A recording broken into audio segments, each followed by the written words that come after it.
what I want to do with this gem in the middle is maybe do a variation of colors. Some of the geodes we looked at, this is really kind of like a crystal, not necessarily a geode, but some of the crystals we looked at had blends of colors, right? So I think I'm going to do a pink and a purple combination on this one. So I'm going to grab this pink and I'm going to start down in this corner. You can get straight lines by using the tip of your brush. You can push down with your brush to get more coverage. You use the belly of the brush. It also can help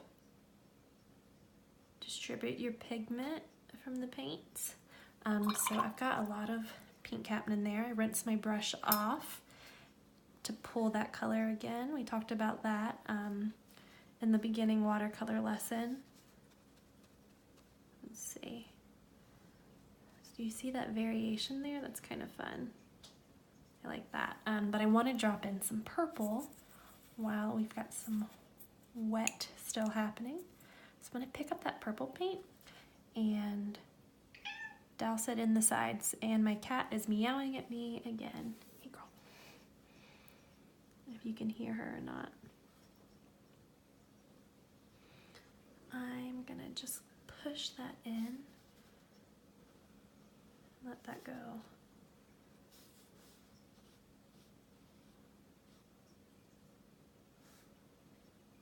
And I'm not really approaching this with a end in mind. I'm just laying the paint down and letting it do kind of what it does. I actually think I might pull it into this pink. Yeah. And kind of blend it. That's fun. I think that's pretty. So it's darker around the edges up here at the top. And I'm gonna actually straighten this. I'm gonna let that be my middle. Perfect. Okay, so you can kind of see where I'm going with this. Is a multi-level, multi-shade gem. So let's pick up that pink. And this time, I think, for this next little section, I try to work, when you start getting more complex shapes, I try to work in sections that are not directly adjacent to each other. So you can. This paper is not terribly thick, so it dries pretty quickly, and it's not a huge deal, but it's still kind of best practice to move over to an edge that's not connecting to your last drying piece, because if any part of it is still super wet, when you add another wet color next to it, it's going to bleed on over and might ruin your hard lines that you're working on. So I'm going to go down here to this very bottom section. I'm just going to put some water in because I want to do a little wet on wet here. So far I've really just been doing wet on dry mostly, with a little bit of pulling, but here, so I've got the water down. It's got a little bit of a purple tint to it, that's okay. I'm gonna pick up some pink on my brush and I just want to drop it in. I want to kind of have fun with this one and see how it turns out. Maybe like a little tie-dye one. So it's going to be darker on the right, that's fine. I'm just going to clean up my line a little bit with the tip of it. And I'm going to dry off my brush a little bit so that it's dry and I can pick up some of the paint with it on the left side so that I keep that light to dark, so it's darker on the right. Variation, if you will.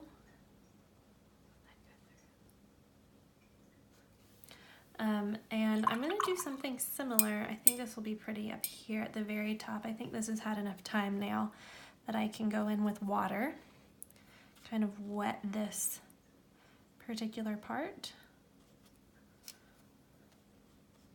So I've got water down, and I want to pick up a little bit of this purple and get my brush real covered in it so that it's nice and saturated.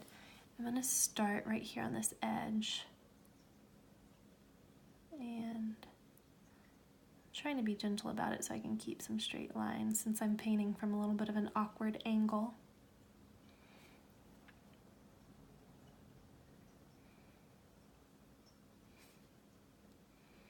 I may just let this section, since it's wet in the middle, I think I might just let it do what it's gonna do. I might help it a little bit here and push this edge up a little bit.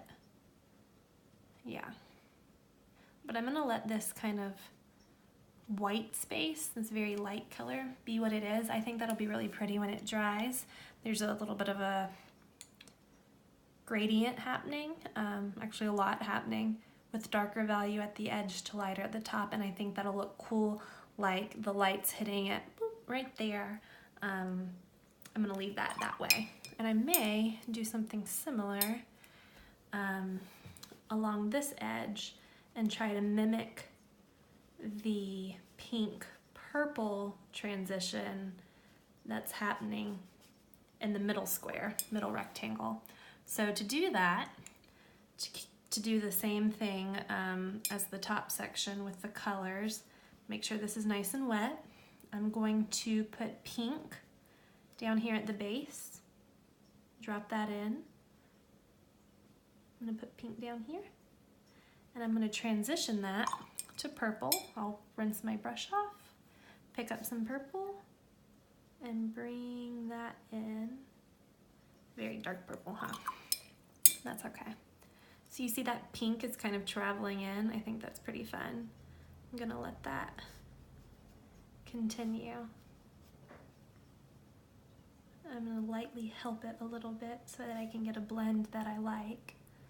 On this particular paper, you may find yourself needing to help the paint move if you want it to bleed and disperse, because it doesn't have a very deep weave. It still has some, you can tell there's texture to it. Papers with more texture, like heavier cold press papers, have a rougher texture and really let the water kind of disperse. This is a little bit flatter. You still get a similar effect, maybe not the same, but when you're using student grade learning, this is really the best value for being able to learn what to do. And then when you upgrade to that little bit higher quality paper, it'll do some of that for you. So for now, we'll learn the basics, and if you want to upgrade to a better paper, you can. But I would recommend continuing on this for now so that you kind of get the hang of the concepts, because this definitely forces you to do that.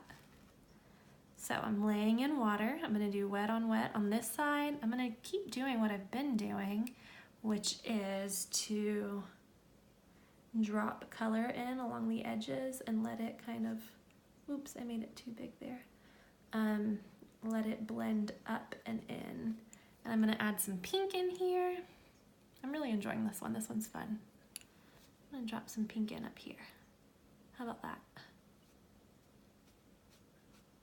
I'm going to slide it in. Good. Might add a little bit more. Yeah. I think that's fun. I'm going to let that do its thing. So I'm really enjoying that gradient and that contrast.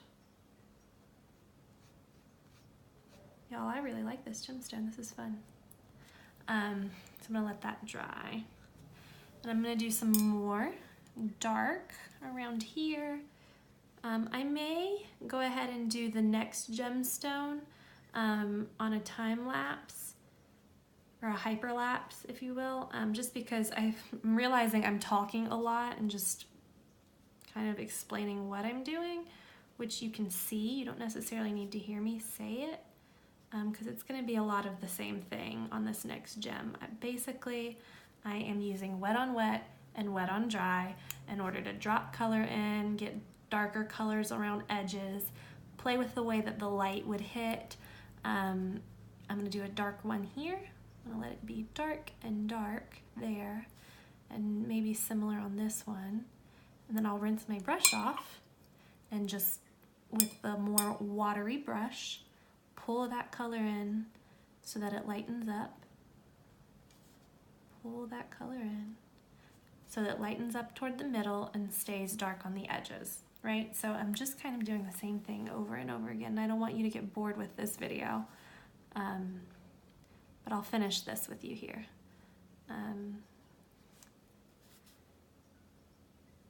And one last thing you can do once you've completely filled in your gemstone, we'll go back over to this left one. If you want to sharpen the edges, just because I didn't work terribly hard on making sure the edges were sharp here, you can go back over. It's dry now, and you can even add another layer of color if you want. Keep in mind that it'll build on the color that's below it. So if it's already dark underneath, it's gonna get, you'll see, yep, darker right here. But that is okay.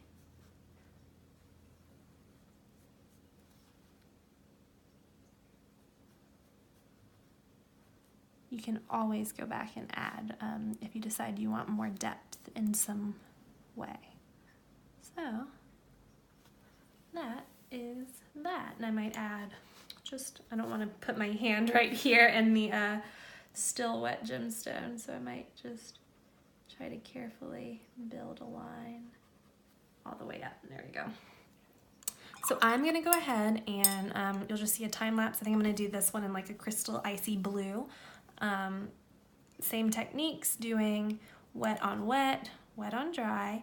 Those are your big ones, and keeping in mind that you want to try to vary what you're doing between dark levels and light levels. Just remember that the more paint on your brush, the darker your level will be. And when you add water to your brush and kind of take off some of the pigment, the lighter it'll be. And you can pull that pigment across. It'll lighten as you pull it out. So play around with it. Like I always say, no perfectly right way to do it. Just play with it, have fun, see how it feels, and I cannot wait to see what you make with these. So I will see you for the final project that we'll work on together.